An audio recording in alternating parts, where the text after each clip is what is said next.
Honourable Leader of the Official Opposition. Thank you very much, Mr. Speaker.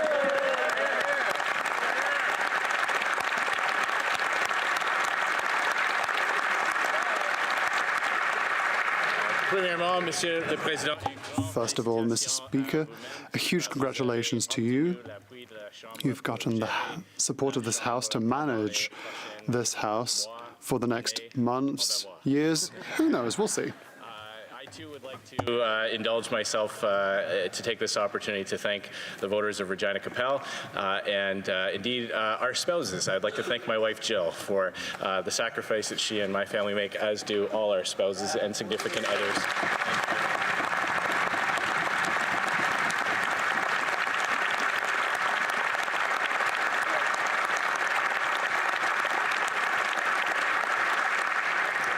You have just taken charge of an office that is almost as old as Parliament itself. It emerged in the Middle Ages when the Commons needed a spokesman to air its grievances to the King. A task that probably wouldn't stand up to the safe workplace guidelines that exist today. And as we heard from our Dean, until the 17th century, the Speaker's loyalty was to the Crown rather than to MPs, and they were often blamed if they delivered bad news to the monarch. 7 speakers were beheaded between 1394 and 1535, and many more were imprisoned. Managing monarchs was a delicate undertaking. One speaker, John Wenlock, during the War of the Roses, when no one could be sure who would end up as king, he tried to hedge his bets by fighting for both the York family and the Lancastrians. It didn't work out too well for him, though. He died at the Battle of Tewkesbury. But of course, he wasn't the last politician to try to be on both sides of a contentious issue. And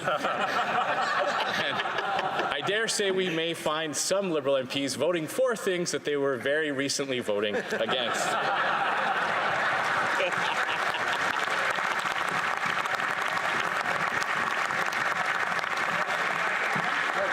Gradually, the Speaker's role became one of representing Parliament rather than the monarch, and it wasn't until the Victorian era that impartiality of the Speaker became the norm.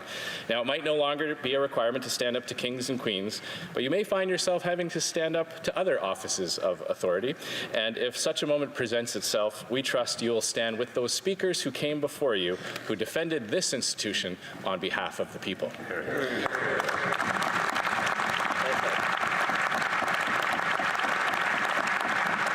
As I look back over the last few parliaments, we did have some trying times. We witnessed injuries from flying elbows, F-bombs dropped, and a few appearances of one member in a state of undress.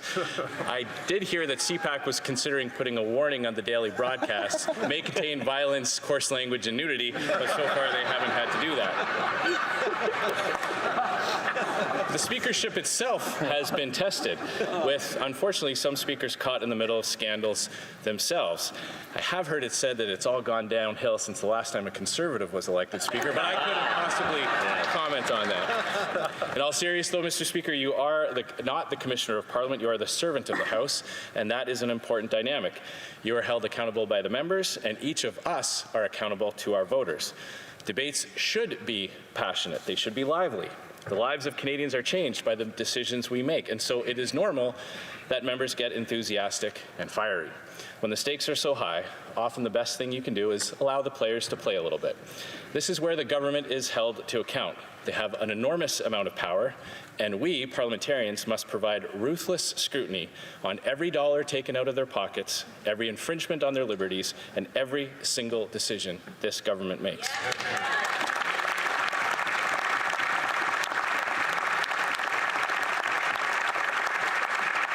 Of course, every parliament has its own unique challenges and messy moments, but as Winston Churchill said, democracy is the worst form of government, except for all the others that have been tried.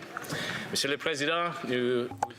Speaker, you have our support for your speakership. We offer you our support and our best wishes for your speakership over this parliament. Merci beaucoup. Thank you very much.